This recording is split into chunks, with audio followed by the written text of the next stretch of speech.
તો આજે આપણે બનાવશું ઘઉંના લોટના એકદમ હેલ્ધી પોકેટ પીઝા પફ। એના માટે પરાઠાનો લોટ બાંધીએ તેમ બાંધીને સાઈડમાં મૂકી દઈશું।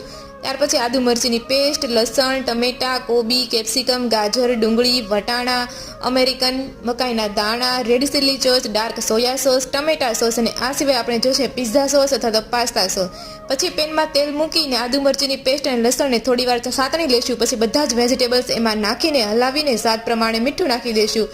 થોડીક વાર ઢાંકી દઈશું એટલે એકદમ ચડી જાય। તો આપણા બધા જ વેજીટેબલ્સ છે ને એકદમ ચડી ગયા છે। હવે એમાં આપણે એડ કરી દઈશું સોસ।